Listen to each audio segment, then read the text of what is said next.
ପ୍ରଥମ କୋଶ୍ଚିନ୍ଟି କ'ଣ କହିଲା? ପଦ ମଧ୍ୟରେ ଏକ ବା ଏକାଧିକ ବ୍ୟଞ୍ଜନ ବର୍ଣ୍ଣ ବାରମ୍ବାର ଉଚ୍ଚାରିତ ହେଲେ କି ଅଳଙ୍କାର ହୁଏ? ଯମକ, ଅନୁପ୍ରାସ, ଶ୍ଲେଷ, ବ୍ୟତିରେକ। ନା ଆମର କରେକ୍ଟ ହେବ କେଉଁଟା? ଅନୁପ୍ରାସ ହେବ।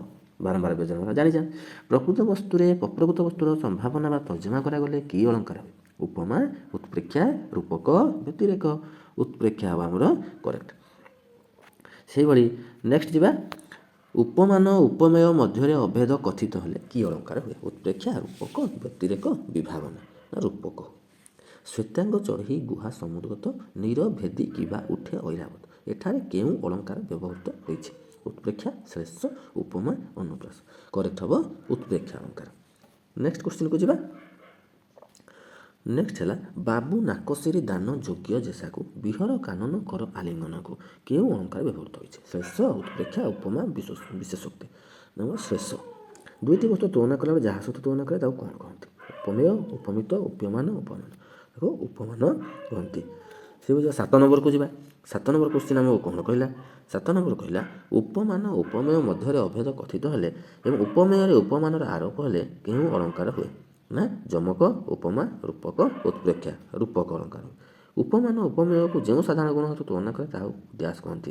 ସାଧାରଣ ଗୁଣ, ସାଧାରଣ ଧର୍ମ, ଅସାଧାରଣ ଗୁଣ, ତୁଳନା ଧର୍ମ। ନା ସାଧାରଣ ଧର୍ମ। ନେକ୍ସଟ ଯିବା ଆମେ। ନେକ୍ସଟ କ'ଣ କହୁଛି ବୁଝିହେଲା? 8 ନମ୍ବର ପରେ ଏବେ ଯିବା ଆମେ 9 ନମ୍ବରକୁ। 9 ନମ୍ବର କୋଶ୍ଚିନ୍ ଆମକୁ କହିଲା ନା ନୀଳ ନିରୋଧ ମାଳେ ଖେଳେ ଚପଳା ଖଳ ବିରତି ପ୍ରାୟ ସଦା ଚପଳା କେଉଁ ଅଳଙ୍କାର ବିରତି? ଯମକ, ଶ୍ଲେଷ, ଉପମା, ରୂପକ। ନା ଯମକ କରେକ୍ଟ। ଖଣ୍ଡ ଖଣ୍ଡ ଧଳା ମେଘ ସୁନ୍ଦର ଅମ୍ବରେ ଭାସଇ ବୋଇତ ନୀଳ ସମୁଦ୍ର। ଏଠାରେ କେଉଁ ଅଳଙ୍କାର? ଯମକ, ଶ୍ଲେଷ, ଉପମା, ରୂପକ। ନା ରୂପକ ଅଳଙ୍କାର ହେଇଛି ହେଲା। 11 ନମ୍ବର କୋଶ୍ଚିନ୍। 11 ନମ୍ବର କହିଲା ଅହି ମକର ତାପ ନାଶେ ଶୋଭା ସାରସ ଚକ୍ରେ। ଅହି ମକର ତାପ ଶୋଭା ସାରସ। ଏଇଥିରେ କେଉଁ ଅଳଙ୍କାର ବ୍ୟବହୃତ ହୋଇଛି? ଶ୍ଲେଷ, ଯମକ, ଅନୁପ୍ରାସ, ଉପମା। ନା ଯମକ ଅଳଙ୍କାର। ଶବ୍ଦକୁ ନ ଭାଙ୍ଗି ଭିନ୍ନ ଭିନ୍ନ ଅର୍ଥ କରାଗଲେ କି ଶ୍ଲେଷ ହୁଏ? ଅଭଙ୍ଗ, ସଭଙ୍ଗ, ଭଙ୍ଗାଭଙ୍ଗ। ନା ଅଭଙ୍ଗ। ଶବ୍ଦକୁ ଭାଙ୍ଗି ଯଦି ଭିନ୍ନ ଭିନ୍ନ ଅର୍ଥ କରାଯାଏ ସେଟା କି ଶ୍ଲେଷ ହେବ? ନା ସଭଙ୍ଗ, ଭଙ୍ଗାଭଙ୍ଗ, ଅଭଙ୍ଗ। ନା ସଭଙ୍ଗ। ଭାଙ୍ଗିଲେ ସଭଙ୍ଗ, ନ ଭାଙ୍ଗିଲେ ଅଭଙ୍ଗ। ବୁଝିହେଲା। ଯାହାକୁ ତୁଳନା କରାଯାଏ ତାକୁ କ'ଣ କହନ୍ତି? ଯାହାକୁ ତୁଳନା କରାଯାଏ ତାକୁ କ'ଣ କହନ୍ତି? ନା ଉପମା, ଉପମେୟ, ଉପମାନ, ଉପମେୟ କହନ୍ତି। ଯାହା ସହିତ ଉପମା ଦିଆଯାଏ ତାକୁ କ'ଣ କହନ୍ତି? ଉପମା, ଉପମେୟ, ଉପମାନ ସମାନ ଧର୍ମୀରେ ଉପମାନ। ସି ଉପମାନ ଉପମେୟ ମଧ୍ୟରେ ଉପମାନ ଉପମେୟ ଠାରୁ ଗୁଣ ଓ ଧର୍ମରେ କ'ଣ ହୋଇଥାଏ? ଅଧିକ, କମ୍, ସମାନ, ପ୍ରାୟ ସମାନ। ଅଧିକ ହୋଇଥାଏ ହେଲା। ଅଧିକ ହେବ କରେକ୍ଟ ଆନ୍ସର। ନେକ୍ସଟ ଯିବା 17 ନମ୍ବରକୁ। 17 ନମ୍ବର କ'ଣ କହିଲା? ଉପମାନ ଉପମେୟ ମଧ୍ୟରେ ଥିବା ଧାତୁସ୍ୟକୁ କ'ଣ କହନ୍ତି? ଉପମାନ ଉପମେୟ ମଧ୍ୟରେ ଥିବା ସାଧାରଣ ଧର୍ମ, କରବାଚକ ଶବ୍ଦ, ସମାନ ଉପମାନ, ସମାନ ଉପମାନ, ସାଧାରଣ ଧର୍ମ କହିଥାନ୍ତି। 18 ନମ୍ବର ଯେଉଁ ବାକ୍ୟରେ ଉପମାନ ଉପମେୟ ସମାନ ଧର୍ମ ବିଶିଷ୍ଟ ହୋଇଥାନ୍ତି ସେମାନଙ୍କ ଭିତରେ ଥିବା ସାଦୃଶ୍ୟ ସାଧାରଣ ବୋଧକ ଶବ୍ଦ ଦ୍ୱାରା ଅଭିହିତ ହୋଇଥାଏ ତାକୁ କି ଅଳଙ୍କାର କୁହାଯାଏ? ନା ତାକୁ ଆମେ କି ଅଳଙ୍କାର କହିଥାନ୍ତି? ନା ଆମର କିଛି ଉପମା, ରୂପକ, ବ୍ୟତିରେକ, ତୁଳନା। ଉପମା କହିଥାନ୍ତି। ଦୁଇଟି ଶବ୍ଦ ଭିତରେ ତୁଳନା ହେଲେ କି ଅଳଙ୍କାର ହୁଏ? ଯମକ, ଶ୍ଲେଷ, ଉପମା, ରୂପକ। ନା ଉପମା ଅଳଙ୍କାର। ଦୁଇଟି ବସ୍ତୁ ମଧ୍ୟ ତୁଳନା କଲାବେଳେ ଗୋଟିଏ ବର୍ଣ୍ଣନୀୟ ବା ପ୍ରକୃତ ବସ୍ତୁ ଅନ୍ୟଟି ଅପ୍ରକୃତ ବସ୍ତୁ। ପ୍ରକୃତ ବସ୍ତୁଟିକୁ କ'ଣ କୁହନ୍ତି? ଉପମାନ, ଉପମେୟ, ପ୍ରକୃତ ବସ୍ତୁ, ଅପ୍ରକୃତ ବସ୍ତୁ। ନା ଉପମେୟ କୁହନ୍ତି। ଉପମା ଅଳଙ୍କାରରେ ଅପ୍ରକୃତ ବସ୍ତୁ କ'ଣ କହନ୍ତି? ଉପମା ଅଳଙ୍କାରରେ ଅପ୍ରକୃତ ବସ୍ତୁକୁ କ'ଣ କହନ୍ତି? ବୁଝିହେଲା। କ'ଣ କହିଥାନ୍ତି? ନା ଉପମାନ ଉପମେୟ ସାଧାରଣ ଧର୍ମ ବାଚକ ଶବ୍ଦ ଉପମାନ କହିଥାନ୍ତି। କେଉଁ ଅଳଙ୍କାର ହେଇଯିବ କହିବା? କଳୁଷ ପଙ୍କେ ମୁହିଁ କେତେ ମଳିନ କେମନ୍ତ ସରି ତୋର ହେବି ନଳିନ। ଉତ୍ପ୍ରେକ୍ଷା, ରୂପକ, ଉପମା କେଉଁ ରୂପକ ହେଇଛି?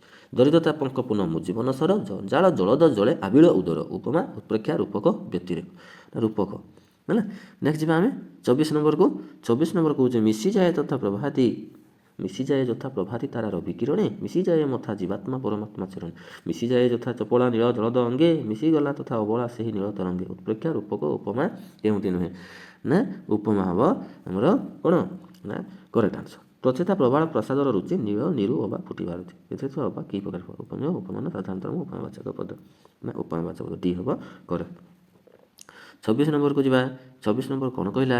ପକ୍ଷ ଛେଦି ଶକ୍ର ଭଏ କି ଶୈଳେ ଲୁଚି ରହିଥିଲେ ତୋହରି ଶୈଳୀ। ଏଟା କି ଏହା କି ପଦ? ଉପମାବାଚକ, ଉପମେୟ, ଉପମାନ, ସାଧାରଣ ଧର୍ମ। ନା କି ପଦ ହେବ? ଉପମାବାଚକ ପଦ। ନେକ୍ସଟ ଯିବା ଆମେ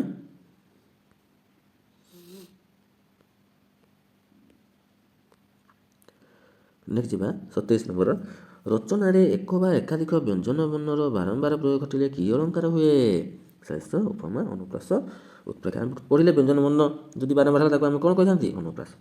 ଅଳଙ୍କାରକୁ ମୁଖ୍ୟ କେତେ ଭାଗ କରାଯାଏ? 2, 3, 4, 5 ନା 2 ଭାଗ ହେଲା। ଶବ୍ଦାଳଙ୍କାର ଆଉ ଅର୍ଥାଳଙ୍କାର। ଦେଖି ନବକାଳିକା, ବକାଳିକା, ମାଳିକା, ଆଳିକାଳିକା, କାନ୍ତସ୍ମରୀ କେଉଁ ଅଳଙ୍କାର? ରୂପକ, ଚମକ, ଅନୁପ୍ରାସ, ଉପମା। ଅନୁପ୍ରାସ। ନେକ୍ସଟ ଯିବା 30 ନମ୍ବର କ୍ୱେଶ୍ଚିନ୍ କ'ଣ କହୁଛି ଦେଖିବା। ଭଗ୍ନ ଘଟୁ ଆହେ ସଲିଳ ଯେସନେ ବହି ଯାଉଛି ଆୟୁ ପ୍ରତିକ୍ଷଣ କେଉଁ ଅଳଙ୍କାର? ରୂପକ ଅଳଙ୍କାର, ବ୍ୟତିରେକ, ଉପମା, ବିଶେଷୋକ୍ତି ନା ଉପମା ଅଳଙ୍କାର। ଗୋଟିଏ ଶବ୍ଦ ଭିନ୍ନ ଭିନ୍ନ ଅର୍ଥ ରଚନାରେ ବାରମ୍ବାର ପ୍ରୟୋଗ କରେ କି ଅଳଙ୍କାର? ଅନୁପ୍ରାସ, ଚମକ, ଶ୍ରେଷ୍ଠ, ବ୍ୟତିରେକ ନା ଅନୁପ୍ରାସ। 32 ନମ୍ବର ଯିବା। ଖଣ୍ଡ ଖଣ୍ଡ ଧଳାମେଘ ସୁନୀଳ ଭାସୋଇ ବୈତ ଯଥା ନୀଳ ସମୁଦ୍ର। ଏହି ପଦରେ ଉପମା ଶବ୍ଦଟି କେଉଁଠି? ଧଳାମେଘ, ବୈତ, ଯଥା, ଭାସୋଇ ନା ଯଥା ହେଉଛି ଆମର କ'ଣ? ଉପମାର ଶବ୍ଦ।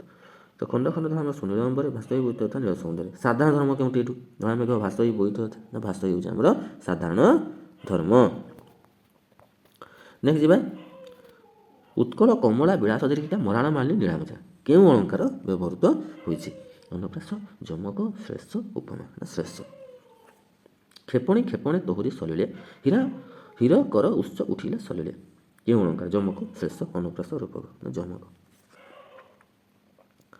ନେକ୍ସଟ ଯିବା 36 ନମ୍ବର କ୍ୱେଶ୍ଚିନ୍କୁ। ଅହି ମକର ତାପ ନାଶେ ଶୋଭା ସାରସୂଚକ। ଅହି ମକର ତାପ ଶୋଭା ସାରସୂଚକ। ଦୁଇଟି ଯାକ ପଦ ସମାନ କିନ୍ତୁ ଉଭୟ ପଦର ଅର୍ଥ ଭିନ୍ନ। ଏହା କି ଅଳଙ୍କାର? ନା ସର୍ବଯମକ, ପ୍ରାନ୍ତ ଯମକ, ମଧ୍ୟ ଯମକ, ଆଦ୍ୟ ଯମକ ନା ସର୍ବଯମକ ହେଉଛି ଆମର କରେକ୍ଟ। ଡି। ଜାତି ପ୍ରେମ ବହି ପ୍ରଜ୍ୱଳିତ କର ରେଖାଙ୍କିତ ଗୋଟି କି ଅଳଙ୍କାର? ଉପମା, ଉତ୍ପ୍ରେକ୍ଷା, ରୂପକ କେଉଁଠି ନୁହେଁ? ନା ରୂପକ ଅଳଙ୍କାର। କେଉଁ ଅଳଙ୍କାର? ରୂପକ। ପ୍ରଚେତା ପ୍ରବାଳ ପ୍ରସାଦର ରୁଚି ନୀଳ ନଭୁ ଅବା ଫୁଟି ବାହାରୁଛି ଏହା କି ଅଳଙ୍କାର? ଉତ୍ପ୍ରେକ୍ଷା, ଉପମା, ରୂପକ କେଉଁଠି ନୁହେଁ? ନା ଉତ୍ପ୍ରେକ୍ଷା ହେବା ଆମର କରେକ୍ଟ। କ୍ଷେପଣୀ କ୍ଷେପଣେ ତୋହରି ସଲିଳେ ହୀର କର ଉତ୍ସ ଉଠିଲା ସଲିଳେ। ଏହି ପଦଟା ସଲିଳେ ଅର୍ଥ କ'ଣ? ଜଳରେ, ଜାଲରେ, ଲୀଳା ସହିତ, ଆନନ୍ଦରେ ନା ଲୀଳା ସହିତ। ସି ହେବ। ଦେଖି ନବକାଳିକା, ବକାଳିକା, ମାଳିକା, ଆଳିକାଳିକା, କାନ୍ତସ୍ମରୀ ଏ ଯେ କି ଅଳଙ୍କାର ଅଛି? ଯମକ, ଶ୍ରେଷ୍ଠ, ଅନୁପ୍ରାସ କେଉଁଠି ନୁହେଁ? ନା ଅନୁପ୍ରାସ ହେବ କରେକ୍ଟ ଆନ୍ସର।